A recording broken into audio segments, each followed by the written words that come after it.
Sejam todos muito bem-vindos aqui, Criador Pro.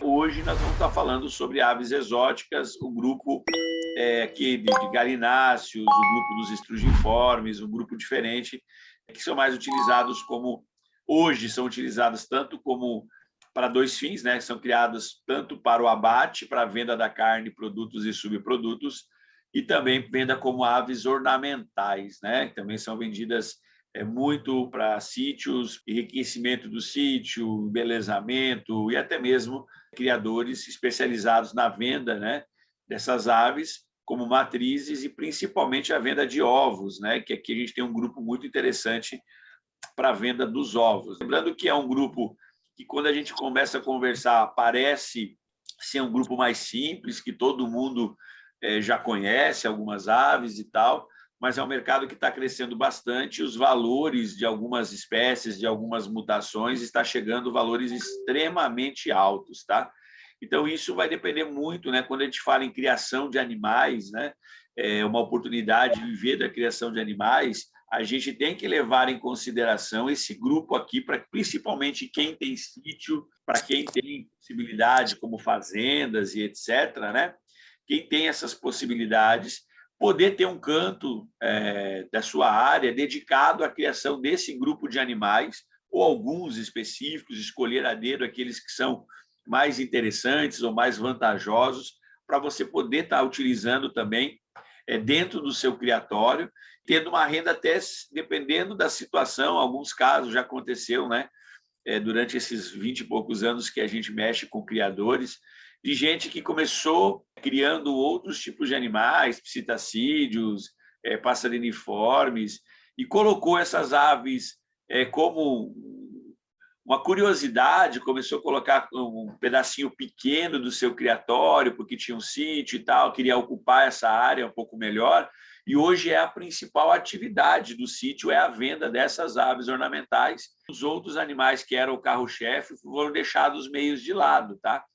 Então, quando a gente está falando de criação, a gente acaba vendo que existem outras possibilidades em que a gente consegue até adaptar a nossa realidade e, quem sabe, é um mercado que, se não ser o mercado principal de um criatório, é um mercado que pode ajudar muito na sustentação, na parte que a gente fala de manter o criatório funcionando, né? Pagar as despesas, manter todo o funcionamento do criatório baseado nessas espécies, e são espécies que vão ser fáceis de serem vendidas em algumas regiões, e todo mundo procura, né, esses animais, principalmente o pessoal do interior, o pessoal da área rural, procura muito esse grupo de animais para poder estar criando. Claro, nós vamos ter aqui valores que vão variar, né? Em alguns casos aqui, a gente tem casos aqui de animais que são vendidos aí a 10, 15, 20, 30 reais, 40 reais, mas como nós temos animais aqui vendidos com mais de 70 mil reais hoje em dia. Então, isso tudo depende muito de como você vê essas espécies e como você trabalha, que o pesquisar, o planejar a sua região, às vezes vai te dar uma realidade para o criatório que você pode até encaixar essas espécies para realmente ter aquela máxima que eu sempre comento. Eu tenho que ter uma quantidade de espécies que vão manter meu criatório, vão gerar um pouco de lucro, e depois eu penso em outras espécies com valor econômico mais agregado, com um valor maior. Então, a gente tem que sempre ter essas ideias, né? E o curso aqui, em si, é para tentar mostrar para vocês, esses primeiros módulos, né? Mostrar uma realidade de um criador. Os criatórios, eles têm que ter essa diversidade às vezes, eles têm que saber aproveitar a área que eles têm. É óbvio que a área urbana, nesse grupo aqui, não vai se encaixar nenhuma desses animais, mas para quem pretende, no futuro, começar em área urbana e ir para a área rural, vai ser uma parte bem legal, é uma parte que você pode estar pensando futuramente aí em criar ou reproduzir ou comercializar esses animais em algum momento, tá bom? Então, basicamente é isso. Então, a gente vai estar falando um pouquinho desse grupo, eu vou fazer a apresentação, como todas as aulas, né? Eu vou apresentar a aula para vocês, é uma aula bem, não é, a gente mais é uma aula de apresentação das espécies, já que os recintos fora uma ou outra espécie, são muito parecidos, né? A infraestrutura é muito parecida, o tipo de alimentação, as finalidades também são muito parecidas. Então, é um grupo que mais é para mostrar a diversidade que existe. Eu não vou mostrar todas as espécies possíveis, eu escolhi algumas, tá? Para estar falando, senão nós íamos ficar aqui 2, 3, 4 horas falando sobre esse grupo aqui, que é um grupo bem grande. Vamos lá, deixa eu compartilhar aqui a minha tela rapidinho. Então, hoje nós vamos falar sobre aves exóticas, né? Vamos falar sobre o mercado e vamos falar um pouquinho sobre o grupo, né? Que a gente chama de galináceos. Depois vamos falar um pouquinho sobre os anseriformes, que são os pombos, marrecos, cisne, né? E depois vamos falar sobre o grupo dos estrugiformes, que aí a gente está falando de avestruzes e outros animais um pouquinho diferentes, tá? Então, vamos começar aqui, vamos falar um pouquinho sobre os galináceos, né? A gente está falando aqui, até eu estou colocando um site aqui, né, que é um dos criatórios que a gente trabalhou muito tempo atrás, e hoje eles trabalham apenas exclusivamente com esse grupo de animais, que é a Fazenda Califórnia, tá? Então, eles vendem para todo o Brasil e para o exterior, né, sempre vindo via aérea, né? Eles têm uma grande variedade de espécies, raças, eles importaram muitas matrizes de fora e hoje eles têm uma quantidade gigantesca de espécies, cruzamentos, né, hibridismo, que esse grupo a gente pode fazer, e são chamadas, né, de aves ornamentais, entre diferentes grupos, né? Então, é bem interessante aqui para a gente estar falando, né? Tem os telefones aí. Então, aqui a gente está falando só da linha das galinhas, né? Então, a gente tem aqui o índio gigante, as galinhas ornamentais, né? Que estão todas aqui descriçadas, né? A coxinha negra, a coxinha branca, a coxinha dourada, a coxinha perdiz, a coxinha azul, a coxinha lanceolada, a Brahma Light, a Brahma Dark, né? A Orpigeon, o garnizé, a aracuana, a polonesa, a sedosa do Japão, e depois as galinhas utilitárias, né? Que é a Roque Barrada, a New Hampshire, a Slam Red, a Label Rouge e a Gigante Negro de Yersey. São todas aves que são utilizadas e vendidas hoje no mercado, criadas como animais. Lembrando que aqui algumas espécies entram como aves exóticas, mas a grande maioria aqui é doméstica, tá bom? Então, vamos dar continuidade aqui. Então, aqui nós temos alguns valores, né, de mercado, de alguns grupos, né? Só quis trazer algumas tabelas, né, para falar mais ou menos a quantidade e valores de mercado. Então, muita gente acaba criando, já que elas são muito prolíferas, né? Você consegue adaptar galinheiros, estruturas para a criação desses animais. E sim, você tem um grande pedido, um grande volume, né, de comercialização desses animais, tá? Aqui a gente está falando um preço mais acessível, mas algumas espécies e algumas regiões esse preço pode triplicar, tá bom? E o índio gigante, né, que a gente também está tendo aqui agora, virou uma febre no Brasil, trabalhar com índio gigante, vai até falar um pouquinho sobre ele, né? Alguns índios gigantes chegaram já a ser comercializados, algumas matrizes a 5, 6, 7 mil, chegando o recorde no Brasil a 70 mil reais, tá? Então, vamos falar um pouquinho das raças disponíveis, né? Então, as raças puras, que a gente está falando da raça americana, né? E as finalidades estão aí. Depois, a Island Red, são aves mais comuns, né? Mais utilizadas em granjas para a produção de ovos e para a venda de carne. A New Hampshire, que é americana também, né? Carne e ovos. Depois eu tenho a New Hampshire, diferentes espécies, né? Diferentes variedades e subvariedades. Depois nós temos a americana, que é a Roque Barrada, também é uma ave exótica, também para carne e ovos, né? Tem várias características aí. Depois eu tenho, né, a Roque Barrada, que é uma subespécie. E depois eu tenho a Brahma Light Dark, que são as asiáticas, né, que já estamos falando aqui da linha dos galináceos, aves mais exóticas. A Light Dart, né, que são aves um pouquinho diferentes, para carne principalmente, né, mas muita gente compra esses animais apenas para ornamentação nos sítios e fazendas. Depois eu tenho a Java da Indonésia, que são os galináceos, né? A gente chama de as galinhas Nagasaki, né? Os pequenininhos, que são muito apreciados para a criação ornamental. Depois eu tenho o Jersey gigante, né? Que pode chegar até 5 quilos, 4, né? Que são animais para produção de carne e outras características. Depois eu tenho a Suxi inglesa, também para 4 quilos, 3,5 quilos. Depois eu tenho a Breda holandesa, que já são aves com plumagem, colorações e marcações diferentes. Né? A Dorking da Inglaterra, também aí, ó, na faixa de 4 quilos. Depois eu tenho a galinha Lengron, que é a branca mais utilizada para a produção de frangos nos grandes aviários. E aí nós chegamos às raças ornamentais, né? A Cochin preta, a Polish prata, a Spanish, que são aves ornamentais que estão sendo introduzidas, né, em vários, e tem valores econômicos, valores bem legais para a produção dessas aves, comercialização fácil, muita gente compra e os valores estão bem legais assim para esse grupo de aves aqui, né? As sedosas do Japão, né? Lembrando que as raças puras para corte, as raças puras para postura e as raças com dupla aptidão, né? Que aqui são alguns exemplos, se alguém quiser criar, né? Tá? Depois nós temos um mercado bem interessante, que é o frango caipira, né? Que é muito criado em todo o Brasil, tem uma apreciação muito grande para compra, criação e também para carne, né? Que é criado misturado, né? São várias subespécies e acaba gerando essa espécie que é o frango caipira. Então, é o resultado de um aprimoramento genético durante anos, né, de criação. Tem uma baixa conversão alimentar, tanto para carne quanto para ovos, mas a maior rusticidade é muito apreciado, né? Então, é uma carne muito parecida com as silvestres, né?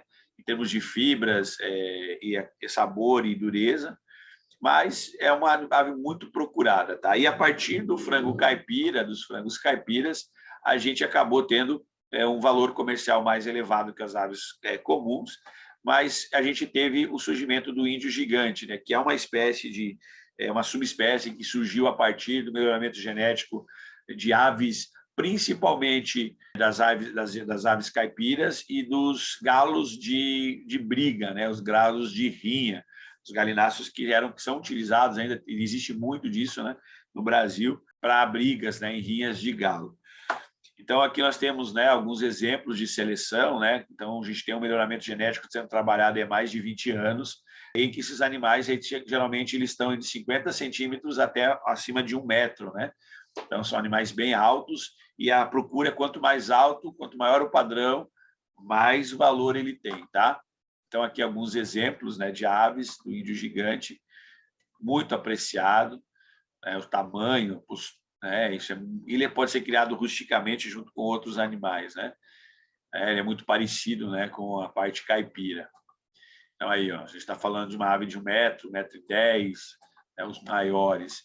Então, aqui dentro desse grupo aqui, a gente teve aí já o recorde aí vendido a R$70 mil, algumas matrizes, tá? Então, aqui tem uma seleção toda, né, para a questão de altura, questão de porte, de plumagem. Lembrando que o grupo de galináceos todos tem N funções, mas hoje nós temos exposições, temos concursos dessas raças mais exóticas e tem um valor bem legal, tá, gente? É um mercado que, assim, gera pouco custo, instalações são mais simples, é mais fácil de comercializar e tem um valor bem legal para quem tem interesse aí nesse grupo aí. Aí o índio gigante, né? Então, hoje são vendidos muitos filhotes e ovos do índio gigante aí.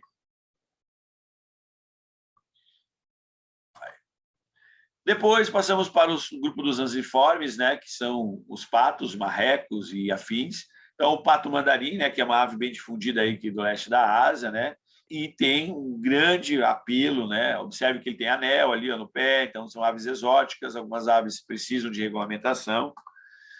O pato de Pequim, também muito apreciado aí no Brasil, bem, né? Tanto para carne, ovos e penas. Depois eu tenho o pato real, tem dimorfismo sexual, cores variam também, mutações. O pato trombeteiro, que possui várias características.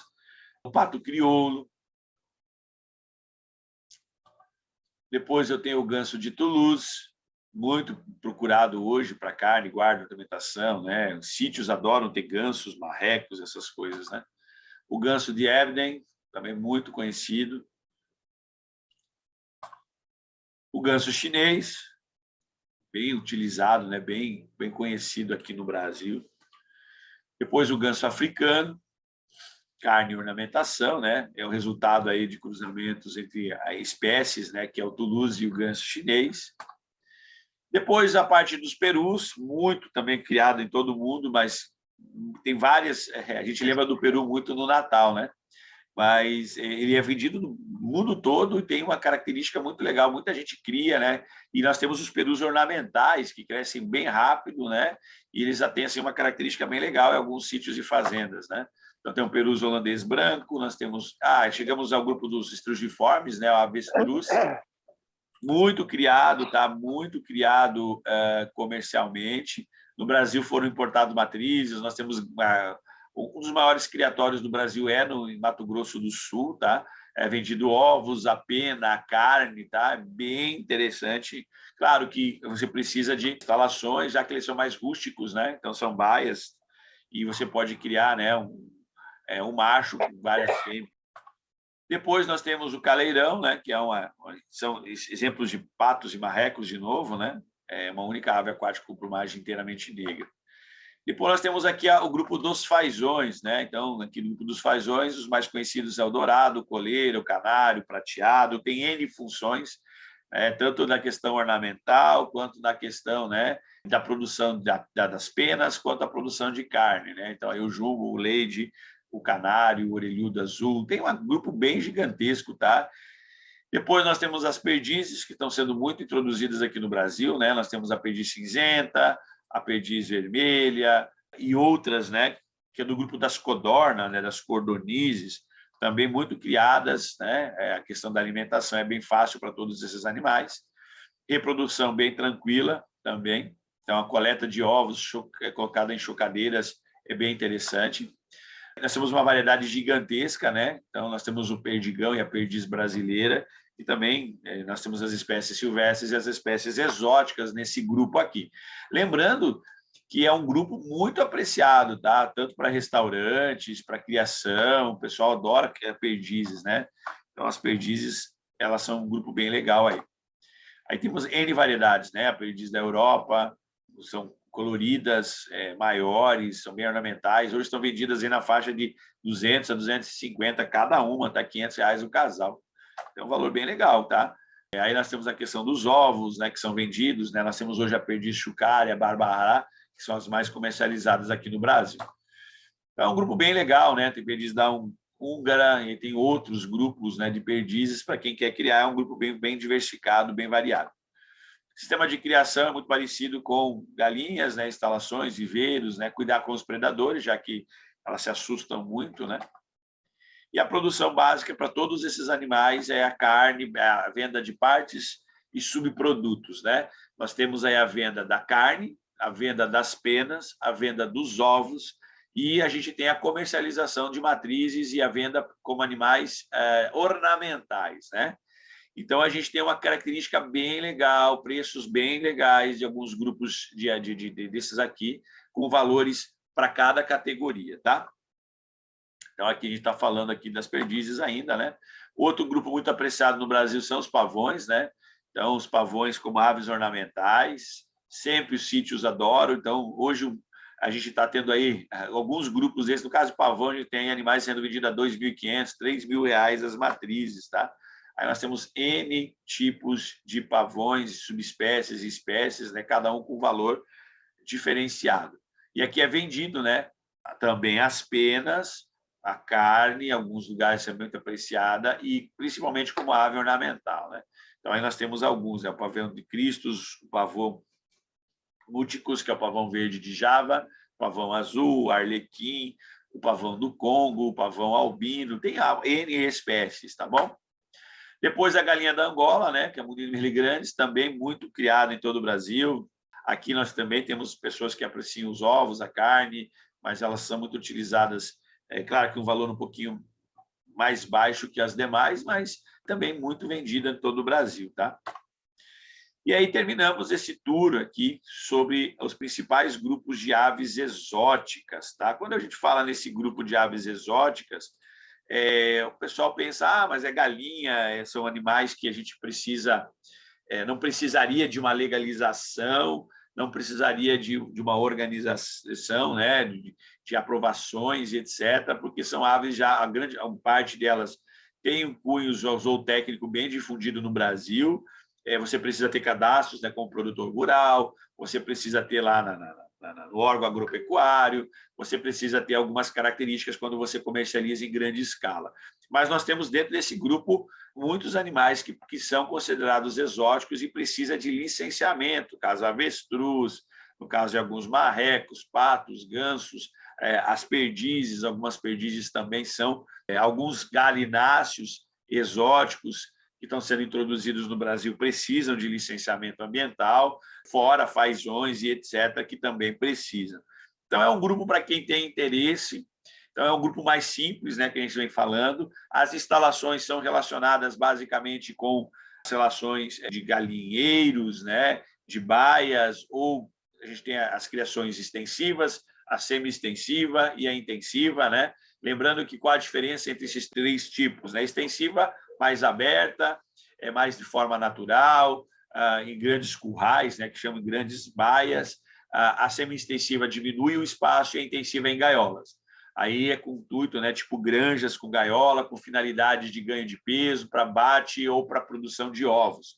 Então, nós temos N tipos de instalações, mas todas elas são mais rústicas, bem adaptadas, é muito fácil de a gente encontrar a automação dessas fazendas, mas tem um grande valor econômico. Como eu falei, a gente já tem muita gente que é criador comercial de outros animais, que utiliza esses animais, cria alguns grupos desses para aproveitar. Lembrando, gente, que nós temos alguns animais aí que matriz estão na faixa de 500, 800, 1.000, 1.500, 2.000, 2.500, até 7.000 reais.